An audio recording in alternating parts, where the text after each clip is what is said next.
আম্মুল মুমিনিন হযরত আয়েশা ডাক দিয়া বলেন, আব্দুল্লাহ কেন আসছো গো, কি তোমার আরজি তুমি বলো।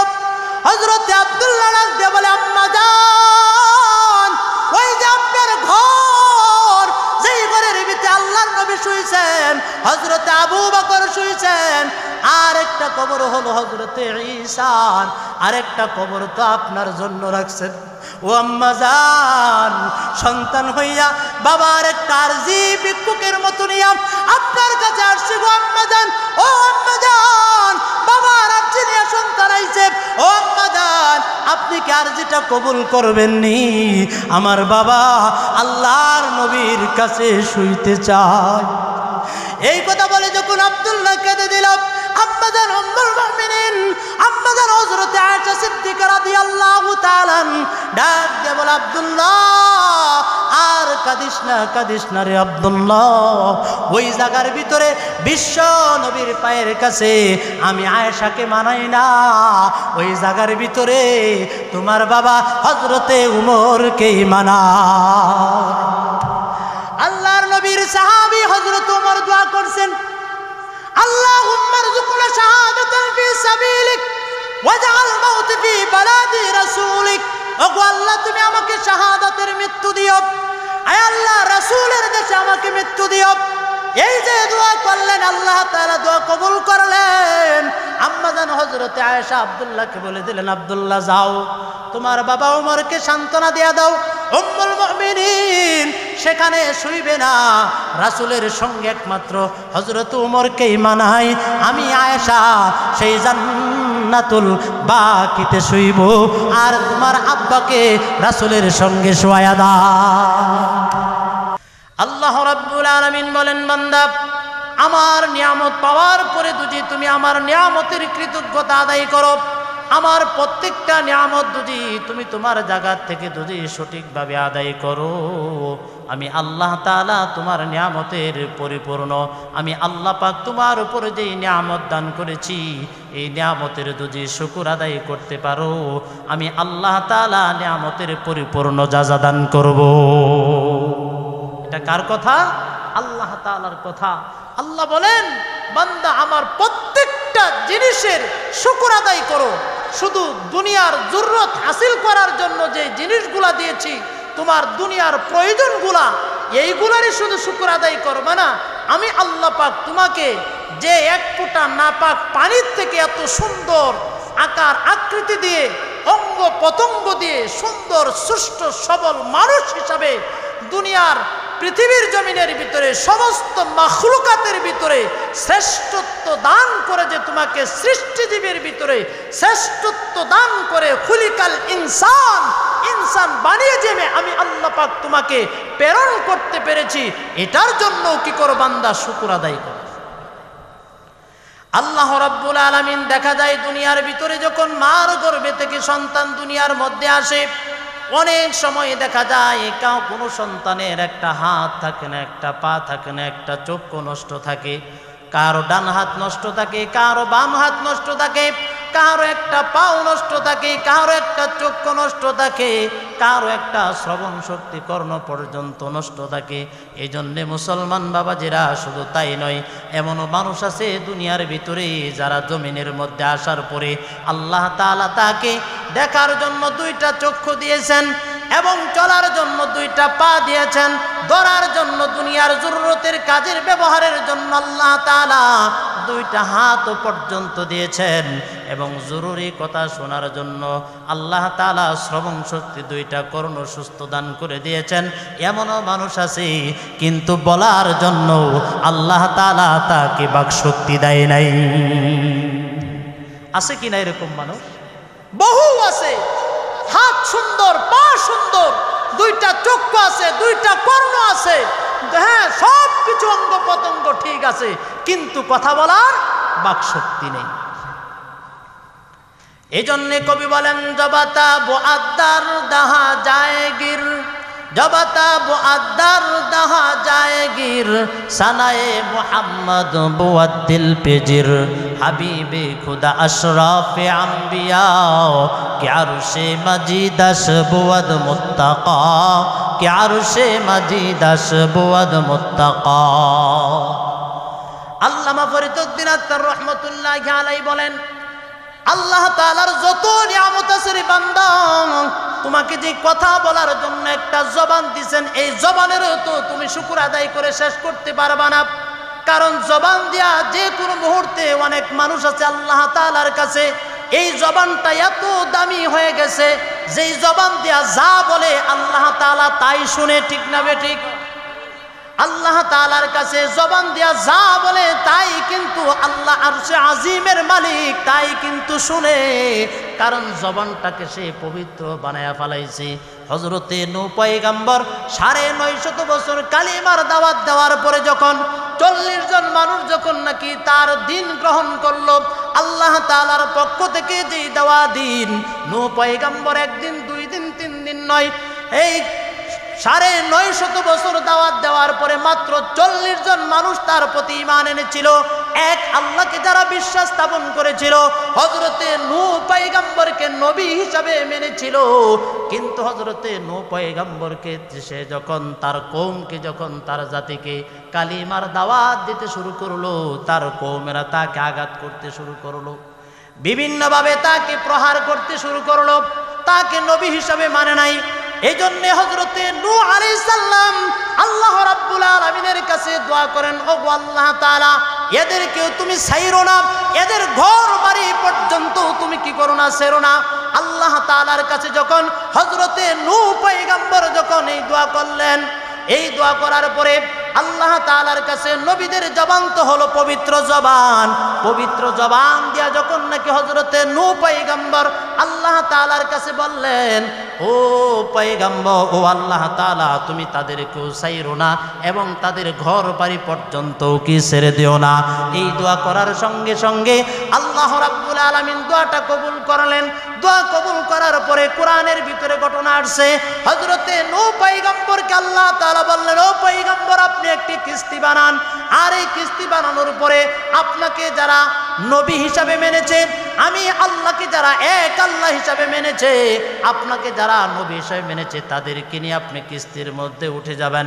আমি আল্লাহ তাআলা মহাপ্লাবন দিয়ে এদেরকে ধ্বংস করব, শুধু এদেরকে নয়, এদের ঘর বাড়ি পর্যন্ত আমি আল্লাহ তাআলা ধ্বংস করে দিব। হযরতে নূহকে যখন আল্লাহ তাআলা এই কথা বললেন, নূহ আলাইহিস সালাম নৌকা বানাইলেন, মহাপ্লাবন দিলেন, সুসংবাদ দিয়ে দিলেন। মহাপ্লাবন দেওয়ার পরে যখন নাকি হযরতে নূহ আলাইহিস সালাম তাকে যারা মেনেছে নবী হিসাবে, ইমানদার যারা, তাদেরকে নিয়ে যখন কিস্তির মধ্যে উঠে পড়লেন, মহাপ্লাবন শেষ হয়ে গেল, সব কিছু যখন ধ্বংস হয়ে গেল, কাফেরদেরকে যখন শেষ করে দিলেন, তাদের ঘর বাড়ি পর্যন্ত যখন শেষ করে দিলেন, মিনাল কাফিরিনা দাইয়ারা, আর তাদেরকে যখন নাকি ওই সমস্ত কাফেরদেরকেও ধ্বংস করে দিলেন, তাদের ঘর বাড়ি পর্যন্ত ধ্বংস করে দিলেন। দেওয়ার পরে এবার নূহ পয়গম্বরকে আল্লাহ তাআলা বলেন, পয়গম্বর, আপনি এবার নতুন করে পৃথিবী সাজান, ঘর বাড়ি বানাইতে শুরু করেন। হযরতে নূহ আলাইহিস সালাম যখন নতুন করে যখন ঘর বানাইতে শুরু করলেন, তার মধ্যে আল্লাহ রাব্বুল আলামিন হযরতে নূহ পয়গম্বরকে বলতেছেন, ও নূহ পয়গম্বর, আপনি কিছু মাটির আসবাবপত্র বানান, মাটির কিছু সামগ্রী বানান। আমাদের ঘরের ভিতরে এখন হয়তো তেমন পাওয়া যায় না। আগেকার জমানায় আমার মা, চাচি, দাদিরা পানি শীতল খাওয়ার জন্য কিন্তু মাটির কলসির ভিতরে তারা পানি রেখে দিত, ঠিক না বেঠিক? কৃষক যখন চৈত্র মাসে মাঠে কাজ করার পরে যখন বাড়ির ভিতরে আসতো, আসার পরে দেখা যাইতো আমার মা, চাচি, দাদিরা কি করতেন, ওই কলসি থেকে, ওই মাটির পাত্র, ওই কলসি থেকে ঠান্ডা পানি তাদেরকে দিতেন পান করার জন্য। ওই ঠান্ডা পানি পান করে দেখা যাইতো তাদের কি অন্তর, তাদের কলিজা পর্যন্ত শীতল হয়ে যাইতো, ঠিক না বেঠিক? আল্লাহ রাব্বুল আলামিন হযরতে নূহকে বলার পরে মাটির আসবাবপত্র বানাইলেন। বৃষ্টি আসলে সেটাকে ডেকে রাখেন, রাত্রে যেন কুয়াশার কারণে যেন নষ্ট না হয়ে যায়, কুয়াশার কারণে যেন ভেঙে না যায়, এবং যেন ওইগুলা যেন কোনো ক্ষতি হয়ে না যায়। হযরতে নূহ পয়গম্বর সুন্দর করে তাদেরকে কি করলেন, ওই জিনিসগুলাকে, ওই আসবাবপত্রগুলাকে সুন্দর করে শুকাইতে শুরু করলেন যত্ন সহকারে। যখন তার কাজগুলো যখন শেষ হলো, সুন্দর করে যখন আসবাবপত্রগুলো যখন বানানো হলো, বানানোর পরে আল্লাহ রাব্বুল আলামিন হযরতে নূহ পয়গম্বরকে বললেন, পয়গম্বর আপনি এত সুন্দর করে মাটির আসবাবপত্রগুলো বানাইলেন, ও পয়গম্বর আমি আপনাকে অর্ডার করলাম আপনি এইগুলো আবার ভেঙে ফেলেন। আল্লাহ তাআলা অর্ডার দিলেন, এই জন্য নূহ পয়গম্বর ভাঙতে শুরু করলেন। হযরতে নূহ পয়গম্বর যখন এই মাটির আসবাবপত্রগুলো যখন ভাঙতে শুরু করলেন, আর তার মনটা খারাপ হয়ে গেল, কারণ নিজের হাতে তো বানাইলেন, কুয়াশায় যেন নষ্ট না হয়, বৃষ্টিতে যেন গলে না যায়, কেউ যেন ভাঙতে না পারে, কোনো ধরনের ক্ষতি যেন না হয়, নিজে রাত দিন পরিশ্রম করে এইগুলাকে বানাইলেন। বানানোর পরে যখন এত পরিশ্রম দেওয়ার পরে যখন আল্লাহ বললেন ভাঙার জন্য, এই কথাটা শোনার পরে হযরতে নূহ পয়গম্বরের কলিজাটা কি হলো, নরম হয়ে গেল, মনটা নরম হয়ে গেল, দিলটা নরম হয়ে গেল। ভাঙার পরে যখন হযরতে নূহ পয়গম্বর যখন মন খারাপ করে যখন বসে রইলেন, আল্লাহ রাব্বুল আলামিন জিজ্ঞাসা করেন, ও নূহ তোমার মনটা খারাপ কেন? এবার নূহ বলে, ও গো আল্লাহ বুঝলাম না কেন আপনি এত কষ্ট করে আমাকে মাটির পাত্র বানাইতে বললেন, কেন বা এত যত্ন করে বানাইতে বললেন, আর কেনই বা আপনি ভাঙতে বললেন? আল্লাহ রাব্বুল আলামিন হযরতে নূহ পয়গম্বরকে ডাক দেয়া বলেন, ও পয়গম্বর আমি আল্লাহ তাআলা আসমানটাকে এত সুন্দর করে সাজাইলাম, জমিনটাকে এত সুন্দর করে সাজিয়েছিলাম, পাহাড় নদ নদী ডালা দিয়ে আমি এত সুন্দর করে সাজাইলাম, গাছপালা দিয়ে এত সুন্দর করে সাজিয়েছিলাম, আর আমি তার ভিতরে মানুষও সৃষ্টি করেছিলাম। ও নূহ পয়গম্বর যখন তুমি ৯৫০ বছর আমার দ্বীনের দাওয়াত দিতে শুরু করলাম, কালিমার দাওয়াত দিতে শুরু করলাম, তারা যখন তোমার দাওয়াতকে কবুল করলো না, মাত্র ৪০ জন তোমার দাওয়াতকে গ্রহণ করেছে, আমি আল্লাহকে এক হিসাবে মেনেছে, আর তুমি নূহ পয়গম্বরকে নবী হিসাবে মেনেছে, বরংস তারা তোমাকে আর উল্টা আঘাত করেছিল। তাদের আঘাত পাওয়ার পরে ও নূহ পয়গম্বর তুমি ব্যথায় ব্যথিত হয়ে তুমি বলেছিলা, আয় আল্লাহ তাআলা তুমি এদেরকেও ছেড়ে দিও না, আর এদের ঘর বাড়ি পর্যন্ত ছেড়ে দিও না। ও পয়গম্বর আপনার পবিত্র জবান দিয়া আমি আল্লাহ তাআলার কাছে এই কথা বলার কারণে আমি আল্লাহ তাআলা আপনার পবিত্র জবানের কথাটা কবুল করে নিয়েছিলাম। ও পয়গম্বর মহাপ্লাবন দিয়ে এদেরকে ধ্বংস করে দিয়েছিলাম। ও নূহ আমিও তো এদের করে মহাব্বত করে বানিয়েছিলাম, আমিও তো এদের করে আদর করে যত্ন করে বানিয়েছিলাম, ঠিক না বেটি? এই জন্যে মুসলমান বাবাজিরা বলতেছিলাম, দুনিয়ার ভিতরে আমাকে আপনাকে আল্লাহ তাআলা কথা বলার জন্য একটা বাক শক্তি দিয়েছেন। দুনিয়ার ভিতরে এমন মানুষ আছে কথা বলতে পারে কিন্তু কানে শুনে না, আছে কিনা বলেন? দুনিয়ার মধ্যে এমন মানুষ আছে কথাও বলতে পারে, কানেও শুনে কিন্তু চোখে পর্যন্ত দেখে না। দুনিয়ার মধ্যে এমন মানুষ আছে, এমনও দেখা যায় তার কি আছে, চোখও আছে, কথা বলার শক্তি আছে, কানে শুনে না। এরকম ভাবে আছে কিনা বলেন? যদি তার বাস্তবতা জানার জন্য দেখতে চান, আমরা তো বিভিন্ন জায়গায় বিভিন্ন সফরে যাই, দেখা যায় রেল স্টেশনে গেলে, বাস টার্মিনালে গেলে দেখা যায় তাদের অবস্থাগুলো কত সুন্দর। একটা হাত নাই, বলে ভাই আল্লাহর রাস্তে আমাকে কিছু সাহায্য করে দেন, আমার একটা হাত নাই। কত সুন্দর করুণ সুরে ডাক দেয়া বলে, ভাই আমাকে আল্লাহর রাস্তে কিছু সাহায্য করে দেন, আমার একটা পা নাই। কত সুন্দর করে বলে, দেখেন না ঈদের দিন ঈদের নামাজ পড়ে যখন মানুষগুলা যখন তার বাড়ির দিকে রওনা হয়, তখন দেখবেন ঈদগাহের মাঠে রাস্তার কোণারে একটা অন্ধ মানুষ সুন্দর করে দাঁড়ায় বলে, ভাই গো আজকের এই খুশির দিন, আজকের ঈদের দিনে আপনারা তো চোখে দেখেন, আমি তো চোখে দেখি না, আজকের এই খুশির দিনে আমাকে আল্লাহর রাস্তে কিছু দিয়া দেন, বলে কিনা? এই জন্যে মুসলমান বাবাজিরা বলতেছিলাম, আল্লাহ তাআলার নাজ নিয়ামতের শুকর আদায় করা দরকার, আছে কিনা বলেন? এজন্য সবসময় আল্লাহ তাআলার কৃতজ্ঞতা আদায় করা দরকার, আছে কিনা বলেন? হর হালতে কিন্তু আল্লাহ তাআলার শুকর আদায় করতে হবে। বিপদ যখন আসে তখন বুঝতে হবে আল্লাহ তাআলা আমাকে আপনাকে পরীক্ষা করার মাধ্যম দিয়েছেন। অসুস্থ এটাও নিয়ামত, সুস্থতাও এটাও নিয়ামত। আল্লাহ তাআলা নবীদেরকেও পরীক্ষা করেছেন, আমরা তো আর নবী হয়ে যাই নাই। সাহাবাদেরকেও পরীক্ষা করেছেন, আমরাও তো সাহাবী হয়ে যাই নাই, ঠিক না বেঠি? আমরা হলাম সাধারণ মানুষ, আমাদেরকে এই পরীক্ষার ভিতরে ধৈর্য হারা হওয়া যাবে না। এজন্য ধৈর্য ধারণ করতে হবে, সবর করতে হবে। এজন্য আল্লাহ তাআলার কাছে ধৈর্যের পাশাপাশি কি করতে হবে? শুকর আদায় করতে হবে। আয় আল্লাহ তাআলা, আপনি আমাকে যেই হালতে রাখেন না কেন, ওই হালতেই আমি আপনার প্রতি কি আছি? রাজি এবং খুশি আছি, ঠিক না বেটি? আল্লাহ তাআলার কাছে কৃতজ্ঞতা আদায় করতে হবে। এজন্য যে অবস্থায় থাকেন, যেখানেই থাকেন না কেন, অসুস্থ আছেন, হাসপাতালের বেডে শুয়ে আছেন, মুসিবতে পড়ে আছেন, আপনার সন্তান বিদেশের বাড়িতে মুসিবতে আছে, শুনছেন, আল্লাহর কাছে 2 রাকাত নামাজ পড়ে শুকর আদায় করে বলেন, আল্লাহ, অসুস্থ দেওয়ার মালিক তুমি, সুস্থ করার মালিকও তুমি, বিপদ দেওয়ার মালিকও তুমি, বিপদ থেকে উদ্ধার করার মালিককে চিৎকার দিয়ে বলেন। এজন্য মুসলমান বাবাজিরা একটা কথাই বলতে চাই, হর হালতে সর্ব অবস্থায় কি করব? আমরা আল্লাহ তাআলার শুকর আদায় করব, ঠিক না বেঠিক? এই যে আজকে দেওতলা চৌরাস্তা জান্নাতুল বাকির ভিতরে 3 দিন ব্যাপী তাফসীরুল কোরআন মাহফিলের কিন্তু আজকে দ্বিতীয় রজনী।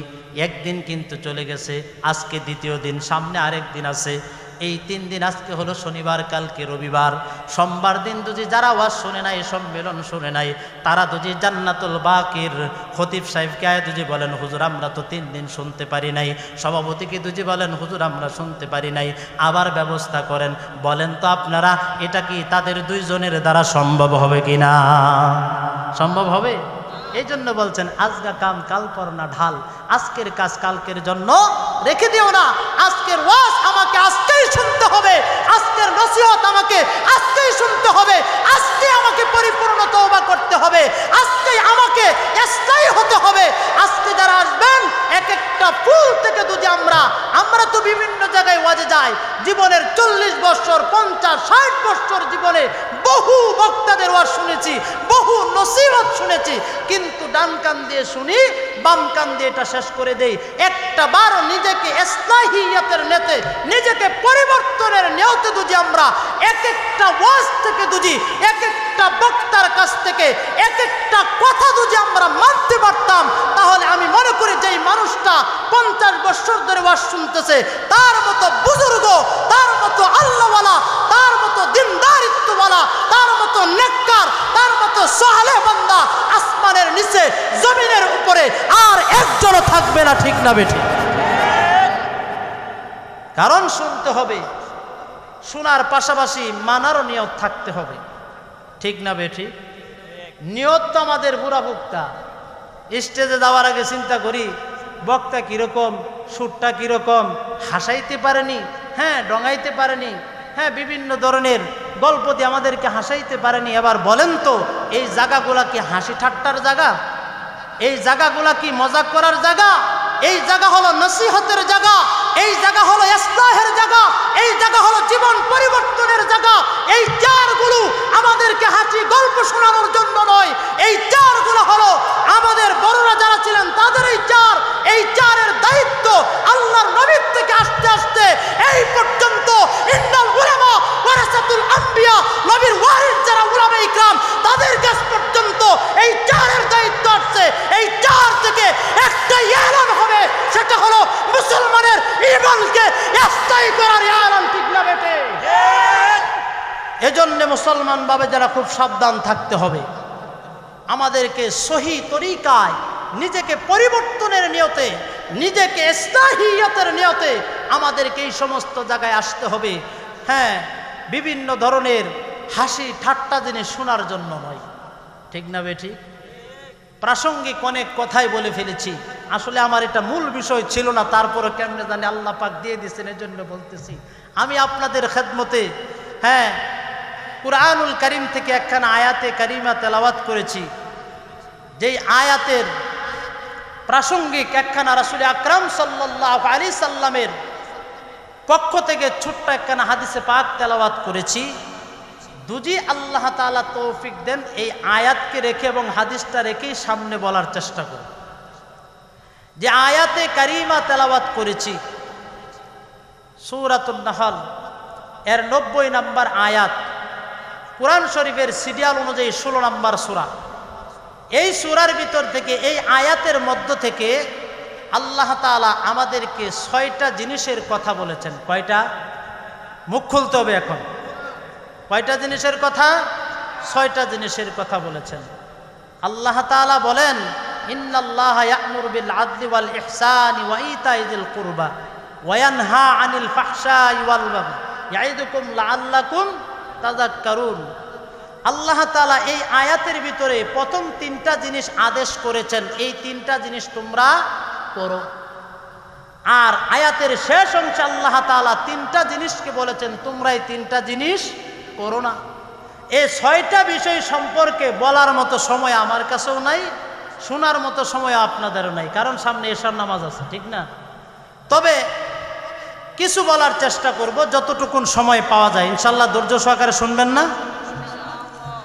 আল্লাহ রাব্বুল আলামিন এই আয়াতের ভিতরে প্রথম যে তিনটা কথা বলেছেন তার ভিতরে এক নাম্বার কথা হলো ইন্নাল্লাহা ইয়া'মুরু বিল আদল, ন্যায় পরায়ণতার কথা বলেছেন।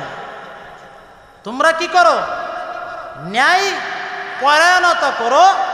দুই নাম্বার কথা বলেছেন যে তোমরা আত্মীয় স্বজনের সাথে কি করো? সৎ ব্যবহার করো। তিন নাম্বার বলেছেন তাদেরকে কিছু উপঢৌকন, তাদেরকে কিছু দান করো। আমাদের সমাজের ভিতরে এই যে একটা আয়াত আমি পড়েছি, এটার ভিতরে প্রথম তিনটা মেসেজ দিয়েছেন আর শেষে তিনটা মেসেজ দিয়েছেন। এটা এমন একটি গুরুত্বপূর্ণ আয়াত যে আয়াতের ব্যাপারে ইবনে মাসুদ রহমতুল্লাহ ইবনে মাসুদ বলেন যে এই আয়াতটা এত একটি মর্যাদাপূর্ণ আয়াত, এই আয়াতটি এত গুরুত্বপূর্ণ একটি আয়াত, এই আয়াত শোনার পরে আল্লাহ রাসূলের পক্ষ থেকে যখন এই আয়াত যখন শুনছেন, শোনার পরে অজস্র কাফের মুসলমান হয়ে গিয়েছেন। সুবহানাল্লাহ। অজস্র কাফের কি করেছেন? মুসলমান হয়েছেন। যে একজন সাহাবী ছিলেন আকসাম ইবনে সাইফি। এই আকসাম ইবনে সাইফি ছিলেন একটা গোত্রের প্রধান লোক, সে একজন নেতা ছিল। এই নেতা থাকার পরে সে যখন আল্লাহর নবীর গুণ সম্পর্কে শুনলেন, আল্লাহর নবীর চরিত্র সম্পর্কে যখন শুনলেন, আল্লাহর নবীর ইতিহাস শোনার পরে সে নিজে নিজেই রাসূলের কাছে আসতে চাইলেন এবং ইসলাম গ্রহণ করতে চাইলেন। তখন তার কওমের লোকেরা তাকে বলতে, দলের সর্দার, আপনি একজন দলের প্রধান, আপনি যদি শুরুতে যান তাহলে এটা কিরকম হয়? তা আপনি এক কাজ করেন, আপনি যায়েন না।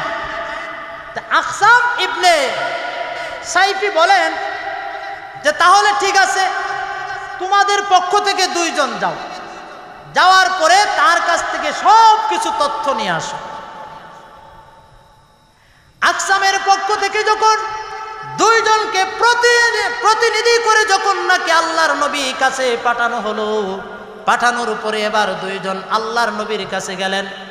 আল্লাহর নবীর কাছে যাওয়ার পরে আল্লাহর নবীর সব কিছু তথ্য যখন শুনতে শুরু করলেন, আল্লাহর নবীকে প্রশ্ন করলেন, মান আনতা, আপনি কে? আল্লাহর নবীকে জিজ্ঞাসা করলেন, মান আনতা, আপনি কে? এই কথা জিজ্ঞাসা করার পরে এবার আল্লাহর নবী বলেন, কেন আপনারা কি আমার সম্পর্কে জানেন না? আমি হলাম আব্দুল্লাহ ইবনে মুহাম্মদ, আমার বাবার নাম হলো আব্দুল্লাহ, আমার নাম হলো মুহাম্মদ। এই কথা যখন বললেন, দ্বিতীয় প্রশ্ন করলেন, আপনি কে? এবার তিনি বললেন, আমি হলাম আল্লাহ রাব্বুল আলামিনের প্রেরিত একজন রাসূল। এই কথা বলার পরে আল্লাহর নবী তাদেরকে কি করলেন? এই সূরাতুন নহলের 90 নম্বর আয়াতটা শুরাইয়া দিলেন, ইন্নাল্লাহা ইয়া'মুরু বিল আদল ওয়াল ইহসান। এই আয়াতটা যখন তাদের সামনে একবার পাঠ করলেন, তারা বললেন, পয়গম্বর, এই আয়াতটা আপনি আমাদেরকে আবার শোনান। আল্লাহর নবী আবার তাদেরকে শোনাইলেন। আল্লাহর নবীর নিকটে দুইজন বললেন, ওগো রাসূল, আপনি আমাদেরকে আবার শোনান। আল্লাহর নবী যখন তাদেরকে যখন এই আয়াতটা যখন কয়েকবার যখন শোনাইলেন, তারা দুইজন এই একটা আয়াত মাত্র মুখস্থ করে যখন তারা তাদের কওমের কাছে চলে গেল, কওমের কাছে চলে যাওয়ার পরে আকসাম যখন তাদেরকে জিজ্ঞাসা করলেন, কি ব্যাপার, তোমরা কি তথ্য নিয়ে আসছো, আল্লাহর নবীর ব্যাপারে, মুহাম্মদের ব্যাপারে কি তথ্য নিয়ে আসছো? এই দুইজন মানুষ যে আয়াতটা মুখস্থ করে গেলেন, এই আয়াতটা যখন আকসামের সামনে যখন তেলাওয়াত করলেন, তেলাওয়াত করার সঙ্গে সঙ্গে আকসাম বলতেছে, এত সুন্দর কথা, এত সুন্দর বাণী একমাত্র তার উপরই নাজিল হতে পারে যিনি হলেন মহামানব মুহাম্মাদুর রাসূলুল্লাহ। একমাত্র তিনি হলেন সত্য নবী, আর এটাকে কোনো সাক্ষ্য দেওয়ার প্রয়োজন নাই। এই আয়াতের দলিতের ভিত্তিতে হযরতে আকসাম কি করলেন, আল্লাহর নবীর কাছে যাইয়া কালিমা পড়ে মুসলমান হয়ে গেলেন। সুবহানাল্লাহ। আল্লাহর নবীর নিকট যখন যেই সময় এই আয়াতটা যখন নাজিল হয়, এই আয়াতটা যখন নাজিল হয়, আল্লাহর নবীর সামনে উসমান ইবনে মাজউন নামে একজন সাহাবী আল্লাহর নবীর সামনে উপস্থিত ছিলেন। আল্লাহর নবীর সামনে উপস্থিত থাকার পরে হযরতে জিবরাইল যখন আল্লাহর নবীর নিকট আসলেন, আল্লাহর নবী যখন আকাশের দিকে তাকাইলেন, তার সঙ্গে যখন কথাগুলো বলতে শুরু করলেন, উসমান ইবনে মাজউন জিবরাইল আলাইহিস সালাম যখন আল্লাহর নবীর কাছ থেকে যখন চলে গেলেন, আল্লাহর নবী যখন স্বাভাবিক হলেন, স্বাভাবিক হওয়ার পরে উসমান ইবনে মাজউন জিজ্ঞাসা করে, ও মুহাম্মদ, আপনার নিকট কি সেই বাহক এসেছিল যেই বাহক হেরার পর্বতে আপনার নিকট এসেছিল, যেই বাহক হযরতে ইব্রাহিমের নিকট আসছিল, যেই বাহক হযরতে মূসার নিকট আসছিল, যেই বাহক হযরতে ঈসার নিকট আসছিল? ও পয়গম্বর, আপনার নিকট কি সেই বাহক আসছিল নাকি? আল্লাহর নবী বলেন, আপনি কেমনে বুঝলেন? এবার রাসূল বলে, ও আপনি কেমনে বুঝলেন আমার নিকট যে সেই বাহক আসছে? হযরত উসমান ইবনে মাজউন বলে, ওগো রাসূল, আপনি যে আকাশের দিকে তাকাইলেন, আপনার যে চেহারার অবস্থা দেখলাম, এতে আন্দাজ করতে পারলাম, বুঝতে পারলাম আপনার নিকট সেই বাহক একমাত্র জিবরাইলই মনে হয় আপনার নিকট আসতে পারে। আল্লাহর নবী বলেন, ওগো উসমান, তুমি যা ভেবেছো তাই সত্য। আমার নিকট হযরতে জিবরাইল আসছেন এবং আমাকে একটা আয়াত আল্লাহর পক্ষ থেকে আমার নিকট নাজিল করা হয়েছে। হযরতে উসমান ইবনে মাজউন বলে, ওগো রাসূল, আমি তো সেই আয়াতটা শুনতে চাই। আল্লাহর নবী যখন এই আয়াতটা যখন তাকে পড়া শুনাইলেন, পরে শোনানোর পরে হযরত উসমান বলে, এত সুন্দর কথা যেই কালামের ভিতরে আছে, এত সুন্দর কথা যার উপর নাজিল হতে পারে, ও মুহাম্মদ, আমি আর কাফের থাকতে চাই না, আমাকে আপনি এই মুহূর্তে কালিমা পড়ায়া মুসলমান বানায়া দেন, আমাকে এই মুহূর্তে মুসলমান বানায়া দেন। আগেই রাসূলের প্রতি কি ছিল? নরম ছিল, আগেই রাসূলের প্রতি ভক্ত ছিল। আমরা অনেক সময় তো অনেক মানুষের, অনেক বক্তাদের প্রতি, অনেক শিল্পীদের প্রতি, অনেক নেতার প্রতি জীবনে কোনোদিন দেখি নাই, তারপরেও তার ভক্ত হই কিনা? কথা বলেন না কেন? ভক্ত হই না আমরা অনেক সময়? হ্যাঁ, অনেক সময় হয়ে যায় যে কখনো তাকে দেখি নাই, হ্যাঁ ইউটিউবে তার ওয়াজ শুনেছি, অডিও শুনেছি, ভিডিও শুনেছি, মানুষের কথা শুনেছি, এটা শোনার পর ওই মানুষের প্রতি কি চলে আসে? তার প্রতি আমার একটা শ্রদ্ধা, ভক্তি চলে আসে, ঠিক না বেঠি? এই উসমান ইবনে মাজউন আল্লাহর নবীর কথা শোনার পরে সে আগের থেকেই নরম ছিল, আল্লাহ রসুলের প্রতি ভক্তি শ্রদ্ধা তার ছিল। যখন এই আয়াতটা তার সামনে যখন নাজিল হইল, নাজিল হওয়ার পরে হযরত উসমান কি করলেন? আল্লাহ নবীর কাছে কালেমা পড়ে মুসলমান হয়ে গেলেন, তার ঈমানকে আরো দৃঢ় করে ফেললেন। উসমান ইবনে মাজউন তিনি কে? এই লোকটাকেও তো চেনা দরকার, ঠিক না বেঠিক? উসমান ইবনে মাজউন হলেন ওই লোক যিনি হলেন মক্কার ভিতরে একটা কবরস্থান আছে, যেই কবরস্থানের নাম হলো জান্নাতুল বাকি। যারা সৌদি আরবে গেছেন কর্ম করার জন্য যান আর হজ করার জন্য যান, যেইভাবে যান, জান্নাতুল বাকি নামে একটা গুরুস্থান আছে তো নাকি? এই জান্নাতুল বাকির ভিতরে সর্বপ্রথম যেই মাইয়াতকে কবরস্থ করা হলো, ওই লোকটার নাম হলো হযরত উসমান ইবনে মাজউন। এই হযরত উসমান ইবনে মাজউন ইনি হলেন সেই জান্নাতুল বাকির সর্বপ্রথম মানুষ। আর এই জান্নাতুল বাকি এমন একটা কবর, যেই জান্নাতুল বাকির ভিতরে কেউ যদি ঘুমায়, যাকে যেই দিন রাখবে ওদিন থেকে কিয়ামত পর্যন্ত তার কবরে আর কোনোদিন আযাব হবে না। এটা হলো জান্নাতের বাকি। সৌদি আরবে যদি কেউ হজ করতে যায় মারা যায়, হাজিদেরও একটা গুরুস্থান আছে কিনা, যেখানে শুধু হাজিদেরকে কবর দেয়। আর সৌদি আরবের লোক যদি এটার থেকে যদি মক্কার থেকে দূরে অন্য কোনো দেশে যায় যদি মারা যায়, তাকে এখানে আইনা কিন্তু আর কবর দেওয়া হয় না। আর অন্য দেশের কোনো মানুষ যদি হজ করতে যায় যদি মৃত্যুবরণ করে, তাহলে তাকে সেখানে কবর দেওয়া হয়, ঠিক না? কারণ ভালো কবরের আশা করা দরকার। কারণ ভালো কবরস্থানে শুইতে পারলেও তো নিজেকে গনিমত মনে হয়। কারণ আমার আপনার রাস্তার পাশে এমন কবরস্থান আছে, যেই কবরস্থানের ভিতরে বছরকে বছর চলে যায়, মানুষ একদিনও কিন্তু তার পাশ দেওয়া যায় না, ঠিক না বেঠিক? নিজের আত্মীয় স্বজন সেখানে যাইয়া দোয়া করবে দূরের কথা, প্রতিবেশীরাও কেউ কখনোই কবরের কাছে আসে না, ঠিক না বেঠিক? এমন আমরা ওই যে মৃত্যুবরণ করলো কবর খনন কইরা চারটা তাকবীর দিয়া তার জীবনের শেষ নামাজ আদায় করে তাকে সেইখানে নিয়ে বলতেছি বিসমিল্লাহি ওয়া আলা মিল্লাতি রাসূলিল্লাহ, এই কথা বলে আল্লাহর নবীর দলে শপথ করে তাকে কবরস্থ করে রেখে আসলাম। এই যে আসলাম, বছরকে বছর চলে যায় আর সেখানে যাওয়া হয় না, ঠিক না বেটি? কারণ ভালো কবর আশা করা এটা শুধু নবীরাও করেছেন, শুধু তাই নয়, সাহাবায়ে কেরামও করেছেন। আল্লাহর নবীর একজন সাহাবী, জলিল ও কদর একজন সাহাবী, যাদের ব্যাপারে জান্নাতের সার্টিফিকেট দিয়েছেন আশারে মুআশারায়ে 10 জনের ভিতরে একজন হলেন, যে 4 জন রাষ্ট্রীয় পরিচালনা করেছেন, খোলাফা 4দের দায়িত্ব পালন করেছেন। তাদের ভিতরে হযরতে ওমর ছিলেন একজন।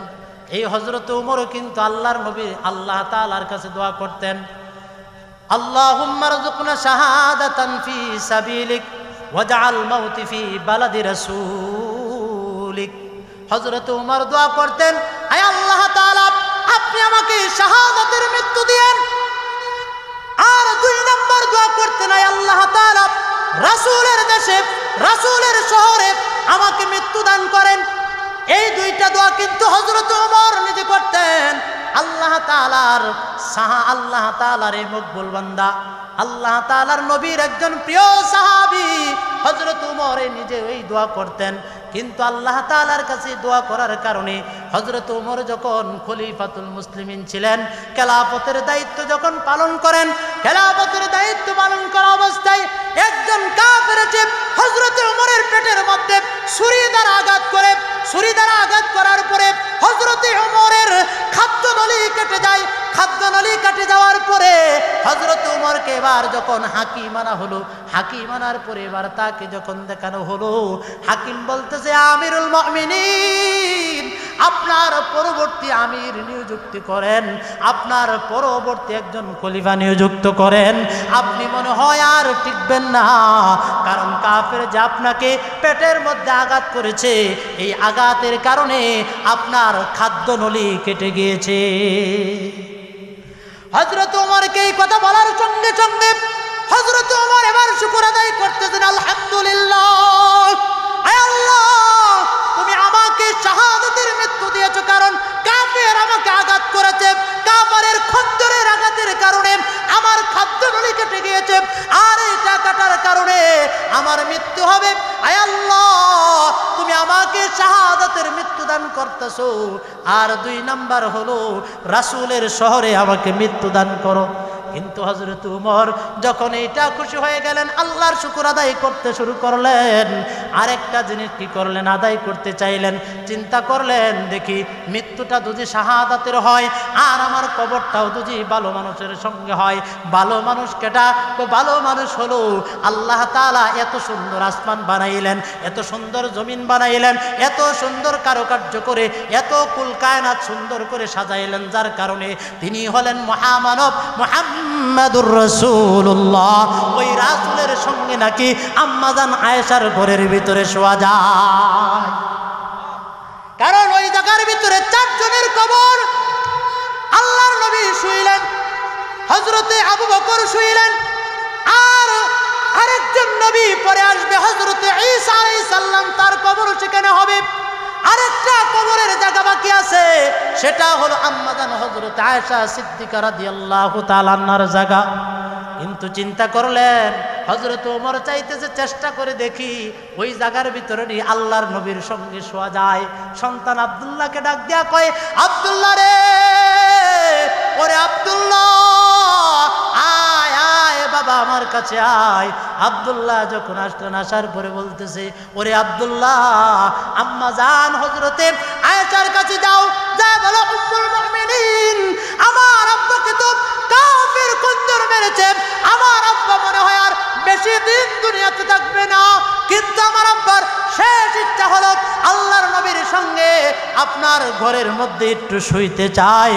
ওগো আম্মা জান, আপনার কবরের যেই জায়গাটা আছে ওই জায়গাটা আমার বাবা হযরত ওমরকে আপনি দিবেননি।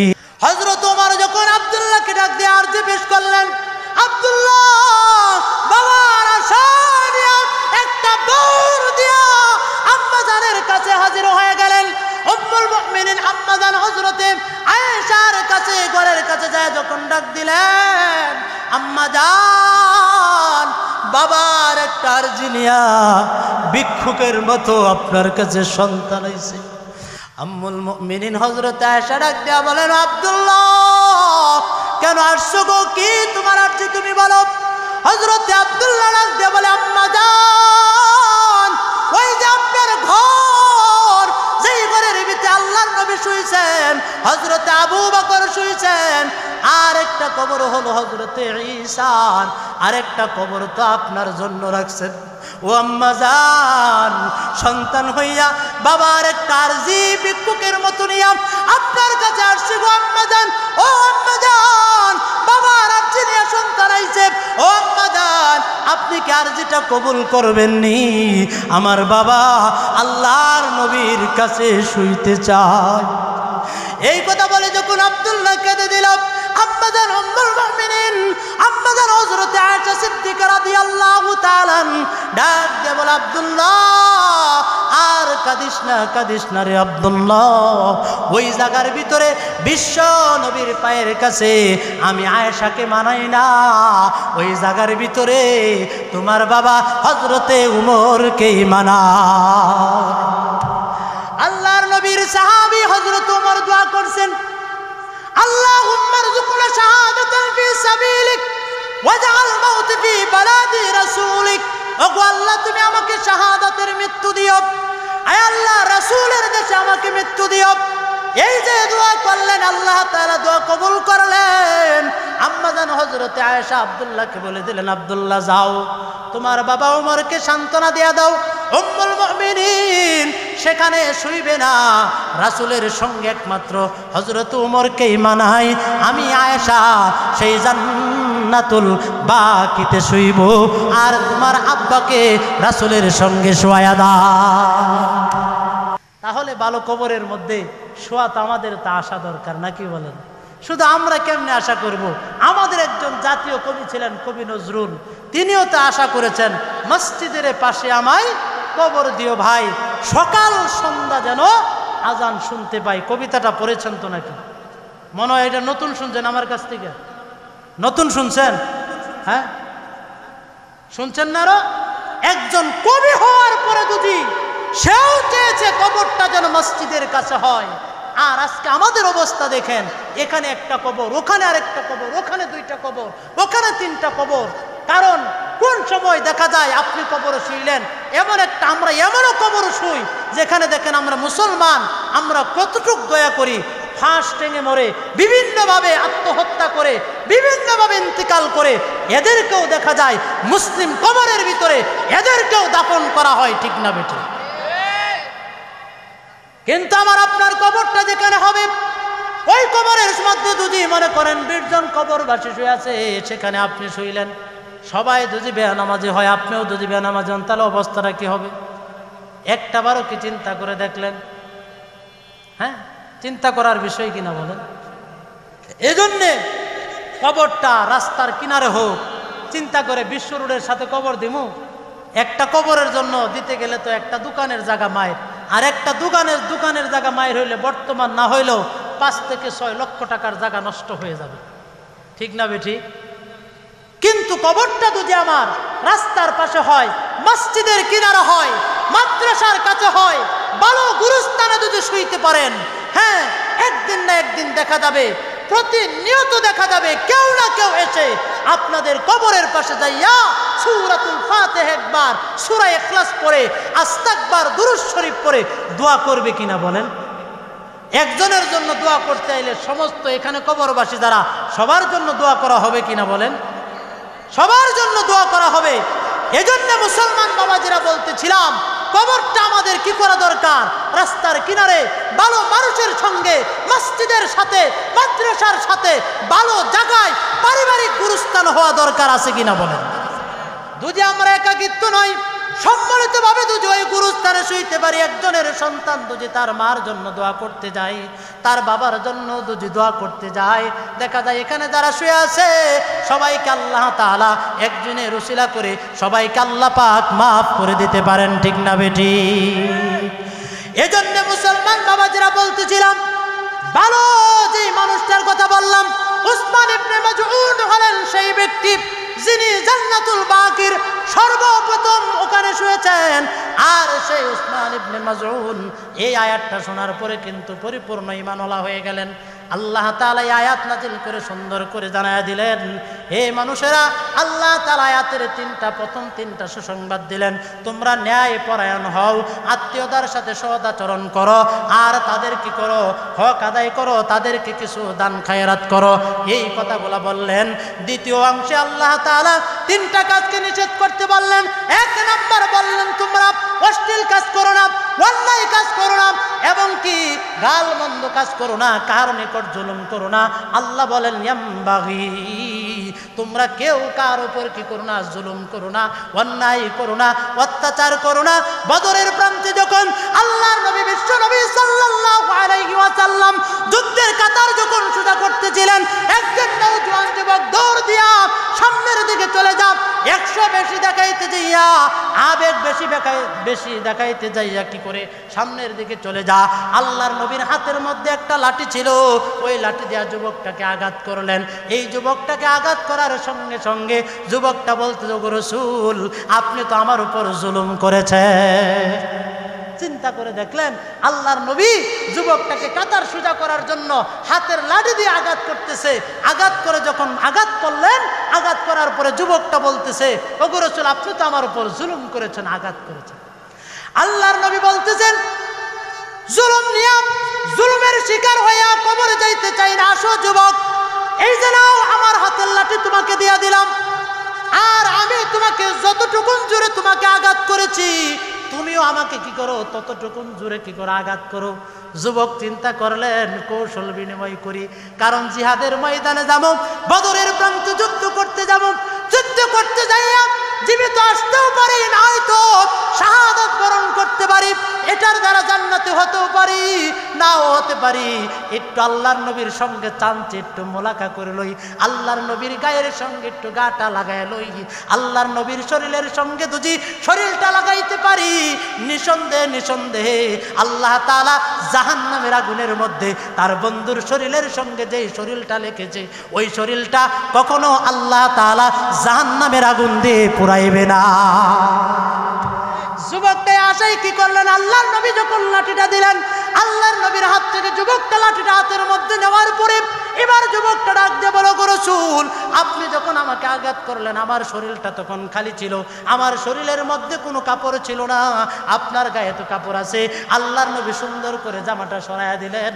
সরাইয়া দেওয়ার সঙ্গে সঙ্গে যুবকটা দৌড় দিয়া লাঠিটা ফালাইয়া আল্লাহর নবীর বুকের সঙ্গে জড়াইয়া ধরে বলতে, গো রাসূল, একটু মন খারাপ কইরেন না, রাগ কইরেন না, বদরের প্রান্তে যুদ্ধ করতে যাব, বাঁচবো না মারা যাব জানি না, আপনার শরীরের সঙ্গে একটু শরীরটা লাগাইয়া নিলাম। ও মুসলমান বাবাজিরা, আপনারা সবাই জানেন আল্লাহর নবীর চাচা আব্দুল মুত্তালিব আব্দুল মুত্তালিব আল্লাহর নবীর সঙ্গে কি করলেন, সব কিছু তার অঙ্গ প্রত্যঙ্গ লাগার কারণে তাকে যখন মাটি দেওয়া হলো, তার কবরের ভিতরে যখন শাস্তি দেওয়া হলো, আল্লাহর নবীকে স্বপ্নে দেখাইলেন, ও চাচা আপনার সঙ্গে আল্লাহ তাআলা কিরকম আচরণ করলেন, কিরকম ব্যবহার করলেন। চাচা এবার ডাক দিয়া বলে, বাতিজা আল্লাহ তাআলা আমার সঙ্গে সদ আচরণ করেছেন বটে, কিন্তু আমাকে কবরের ভিতরে শাস্তি দিতেছেন জাহান্নামের এক জোড়া স্যান্ডেল পরায়া। তার কারণ কি? আমার হাতটা তোমার হাতের সঙ্গে লাগছে, আমার শরীরটা তোমার শরীরের সঙ্গে লাগছে, আমি দুইটা ঠোঁট দিয়া তোমাকে চুমু দিছি, তোমার কপাল আমার কপালের সঙ্গে লাগছে, সমস্ত অঙ্গ প্রত্যঙ্গ তুমি মুহাম্মদুর রাসূলুল্লাহ সাল্লাল্লাহু আলাইহি সাল্লামের শরীরের সঙ্গে লেগেছে, কিন্তু আমার পায়ের তারা কোনোদিন তোমার অঙ্গ প্রত্যঙ্গের সঙ্গে লাগে নাই। কিন্তু সেজন্যই আল্লাহ তাআলা আমাকে জাহান্নামের এক জোড়া স্যান্ডেল দিয়া, আমার পাও দিয়া আমাকে আল্লাহ তাআলা শাস্তি দিতেছে। এজন্য মুসলমান বাবাজিরা বলতেছিলাম জুলুমের ব্যাপারে, এই জুলুম করা একজনের সঙ্গে আরেকজন জুলুম করা যাবে না। এই ছয়টার ভিতরে একটা হলো কেউ কারো সঙ্গে কিন্তু জুলুম করবা না, কেউ কারো সঙ্গে জুলুম করবা না। আব্দুল্লাহ ইবনে আব্বাস রাদিয়াল্লাহু তাআলা একটা ঘটনা বর্ণনা করেন, যে ঘটনাটা হলো আব্দুল্লাহ ইবনে আব্বাস রাদিয়াল্লাহু তাআলা আনহু যখন এই ঘটনা বর্ণনা করেন, সেটা কি, কয়েকটা বাদশা ছিল, জমানার একজন বাদশা ছিল, সে শিকার করতে গেলেন। শিকার করতে যাওয়ার পরে শিকারের মধ্যে যখন সন্ধ্যা হয়ে গেল, সন্ধ্যা হয়ে যাওয়ার পরে ওই জঙ্গলের কিনারে একটা বাড়ি ছিল, একজন নিম্নমানের একজন সাধারণ মানুষের বাড়ি, যেইখানে সে ওই বাদশা মুসাফির হয়ে গেলেন। যায় বলতেছে, ডাক দিলেন, ডাক দেওয়ার পরে ঘর থেকে যখন গরহালা বের হইল, সে যে বাদশা তার পরিচয় দিলেন না, তার পরিচয় না দেয়া বলতেছে, আমি একজন দূর থেকে আসছি, আমি একজন প্রতীক, রাত্র হয়ে গেছে, কেমনে আমার বাড়িতে যাব, আপনার বাড়িতে একটু আশ্রয় চাই। ওই বাড়িওয়ালা কি করলেন, তাকে আশ্রয় দিলেন। আশ্রয় দেওয়ার পরে হঠাৎ করে ওই বাদশা তাকায় দেখে তার দলবদ্ধ গাভী আসতেছে, তার প্রাণীগুলো আসতেছে, তার পালিত প্রাণীগুলো আসতেছে। এই পালিত প্রাণীগুলোর মধ্যে একটা গাভী ছিল, যেই গাভীটার রং ছিল লাল, খুব সুন্দর। ওই গাভীটা যখন ওই রাখাল যখন দোয়াইতে গেল, দুধ দোয়াইতে, এত পরিমাণ দুধ হইল। আর এই দুধ হওয়ার পরে রাজা এবার মনে মনে কয়, হায় হায়, আমি রাজ্যের রাজা, আমার বাড়িতে তো এত সুন্দর একটা গাভী নাই। আর সে একজন রাখাল মানুষ, সাধারণ নিম্ন শ্রেণীর একজন গরিব মানুষ, সে পাহাড়ি এলাকায় থাকে, জঙ্গলার পাশে থাকে, তার ভিতরে তার বাড়ির মধ্যে এত দুধওয়ালা একটা গাভী থাকে, এটা কিভাবে সম্ভব? এটা কখনো হতে পারে না, এটা আমাকে নিতে হবে। একটু নিয়ত করলেন।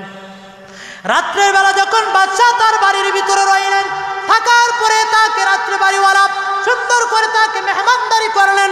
মেহমানদারি করার পরে সকালবেলা বাদশা কি করলেন, তার গন্তব্যস্থলে, তার রাজমহলে চলে গেলেন। চলে যাওয়ার পরে এক সপ্তাহ পরে আবার আসলেন। আবার আসার পরে যখন আবার তার বাড়িতে মেহমান হইলেন, মেহমান হওয়ার পরে এবার দেখে ওই লাল গাড়িটা বেশি দুধওয়ালা ওই গাভীটা আসে নাকি। যখন ওই গাভীটা আসলো, এবার তাকায় দেখে ওই বাড়িওয়ালা যখন দুধ দোয়ান করতেছে, খুব কষ্ট করে অল্প সামান্য পরিমাণ দুধ দোয়ান করতেছে। এবার জিজ্ঞাসা করে, বন্ধু, এটাকে সেই গাভীটা না, আমি যে প্রথম আসছিলাম এত পরিমাণ দুধ দিয়েছিল, আজকে কেন এত অল্প দুধ হইল? এবার রাখাল ডাক দিয়া বলে, হ্যাঁ বন্ধু, এটা সেই গাভীটা, যেই গাভীটা এক সপ্তাহ আগে এত পরিমাণ দুধ দিয়েছিল। কালে তাহলে বন্ধু এখন কেন দুধ কম হইল?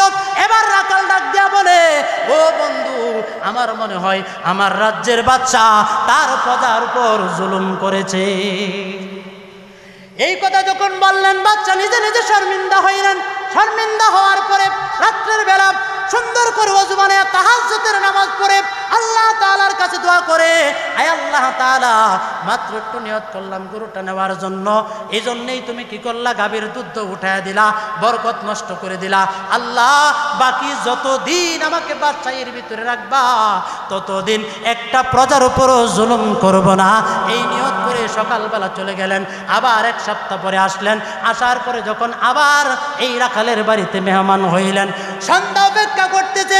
আবার যখন গরুর পালগুলো আসলো, আসার পরে যখন রাখাল আবার ওই গাভীর থেকে যখন দুধ দোয়ান শুরু করলো, পর্যাপ্ত পরিমাণ দুধ আসতেছে, পাত্রগুলো ভরে ফেলতেছে। এবার বাদশা জিজ্ঞাসা করে, বন্ধু, বন্ধু এটাকে সেই গাভীটা নাকি যেই গাভীটা এক সপ্তাহ আগে দুধ দেয় নাই। এবার রাখাল বলতে হবে বন্ধু এটা তো হলো সেই গাভীটা, বলে এটা কিভাবে সম্ভব? এবার রাখাল ডাক দেয়া কয় বন্ধু এটার কারণ হলো আমার রাজ্যের বাদশা হয় জুলুম বাদ দিয়া ইনসাফ প্রতিষ্ঠিত শুরু করেছে। এবার বাচ্চা ডাক দিয়া রাখালের হাত ধরে ডাক দিয়া বলতে ভাই ও বন্ধু জুলুম করা লাগে না, রাজ্যের প্রজার উপর জুলুম করাও লাগে না। জুলুমের নিয়ত করলে ইন্নামাল আমালু বিন্নিয়াত, নিয়ত যদি করা হয় যেই দিকে নিয়ত করো না কেন ওই নিয়তটা ওই দিকেই কাজে লাগবে। আল্লাহর নবী বলেন আয-যুলমু যুলমাতু ইয়াউমাল কিয়ামাহ, কেউ কার উপর তোমরা জুলুম করো না। যদি কেউ জুলুম করো বাপ বেটা কাল কিয়ামতের ময়দানে অন্ধকার হয়ে উঠবে, সেদিন কিন্তু তোমাদের কোনো খবর থাকবে না, সেদিন বাপ বেটা দূরত্ব থাকবে। এজন্য কেউ কার প্রতি জুলুম করবা না। বাদশা এবার রাখালের হাত ধরে বলতেছে বন্ধু আমি সেই এই রাজ্যের হলাম বাদশা, আমি প্রজার উপর কিন্তু জুলুম করা লাগে না, আমি মাত্র জুলুম করার নিয়ত করলাম। তোমার বাড়িতে যে এই গাভীটা আসছে লাল গাভীটা এত দুধ দেয়, আমি রাজ্যের বাদশা হওয়ার পরেও কিন্তু আমার বাড়িতে নাই। আমি নিয়ত করেছিলাম এই গাভীটা আমি তোমার কাছ থেকে ছিনিয়ে নেব। যখন এই নিয়ত করলাম তখন আল্লাহ তাআলা গরুর তঞ্চ থেকে দুধের বরকত কমায়া দিলেন। আবার যখন সেটাকে ক্যান্সেল করলাম যে না এই নিয়ত করা যাবে না, জুলুম তো দূরের কথা জুলুমের নিয়ত করা যাবে না, এজন্য আল্লাহ তাআলার কাছে তওবা করার কারণে আল্লাহ তাআলা আবার পুনরায় গাভীর ভিতরে দুধের মধ্যে বরকত দিতে শুরু করলেন। এজন্য মুসলমান বাবাজিরা আমরা আছি জুলুম করি না কেন? অনেকভাবে অনেকে আমরা জুলুম করি। ভাই বোনের প্রতি জুলুম করে, বাবা সন্তানের প্রতি জুলুম করে, স্বামী স্ত্রীর মধ্যে জুলুম করে, স্ত্রী স্বামীর মধ্যে জুলুম করে, বোন ভাইয়ের প্রতি জুলুম করে, আছে না নাই? এরকম বহু আছে ভাই বোনের ওয়ারিশ ঠিক মতন দেয় না, বাবা তার সন্তানের হক বন্টনগুলো সঠিকভাবে আদায় করে না। এজন্য আল্লাহ রাব্বুল আলামিন এই আয়াতের ভিতরে 6টা কথা বললেন। 3টা কথা হলো আমাদের জন্য করণীয়। আল্লাহ বলেন ন্যায় পরায়ত হও এবং তোমার আত্মীয়দের সঙ্গে সৎ আচরণ করো, আর তাদের কি করো দান খায়রাত করো। আর 3টা কথা বললেন অশ্লীল কাজ করো না, অন্যায় কাজ করো না, আর কার প্রতি জুলুম করো না, কারণ জুলুমকারীকে আল্লাহ তাআলা বরদাস্ত করেন না। বিগত বছরেও আমরা দেখেছি কেউ যদি কার উপর জুলুম করেছে আল্লাহ তাআলা দুনিয়ার মধ্যে হলেও তাকে তার শাস্তি তার প্রাপ্য আল্লাহ তাআলা কড়াই গন্ডায় বুঝিয়ে দিয়েছে। এজন্য কেউ যদি জুলুম করে এই জুলুমের শাস্তি আল্লাহ পাক দুনিয়ার মধ্যেই তাকে দিয়ে দেয়। এজন্য আসেন আল্লাহ তাআলা এই আয়াতের ভিতরে যে মেসেজ আমাদেরকে দিয়েছেন আল্লাহ তাআলা যেন আমাকে এবং আমাদের সকলকেই যেন আমরা পরিপূর্ণভাবে মানতে পারি এবং একজন আরেকজনের কাছ থেকে জুলুম থেকে যেন সরে থাকতে পারি। একজন আরেকজনের প্রতি মহাব্বতের সহিত এবং সৎ আচরণের সহিত আল্লাহর নবী যেইভাবে বলেছেন একজন আরেকজনের সঙ্গে মিশে যেন আমরা দুনিয়াতে বসবাস করতে পারি এবং এই দিনের মধ্যে যেন ইন্না দীন ইনদাল্লাহিল ইসলাম, যেই দিনটা আল্লাহ তাআলা দিয়েছেন এই দিনের পথে যেন যেই পথের ব্যাপারে সুসংবাদ দিয়েছেন ইহদিনাস সিরাতাল মুস্তাকিম, এই রাস্তায় যেন আমরা সঠিকভাবে যেন থাকতে পারি। আল্লাহ তাআলার কাছে আমরা সব সময় এই ইরাদা করব, সব সময় সেই দোয়া করব। এই কথা বলে আমি আমার সংক্ষিপ্ত আলোচনা এখানেই শেষ করলাম। আপনাদের কাছে দোয়া চাই। কথা বলতে যায় যদি ভাষাগতভাবে কথায় যদি কষ্ট পেয়ে থাকেন, কাহারো বাতিজা কাহারো সন্তানের মতো, কাহারো বাতিজার মতো, কাহারো নাতির মতো মনে করে দোয়া চাই, ক্ষমা চাই, দোয়া করবেন এবং আল্লাহ তাআলা যেন দিনের দ্বারক বাহক হিসাবে যেন যতদিন বেঁচে থাকি দিনের খেদমত যেন পরিপূর্ণভাবে করতে পারি এবং মা বাবার নেক সন্তান হয়ে যেন দুনিয়াতে থাকতে পারি। আপনাদের কাছে দোয়া চেয়ে এখানে বিদায় নিলাম। আসসালামু আলাইকুম ওয়া রাহমাতুল্লাহি ওয়া বারাকাতুহু।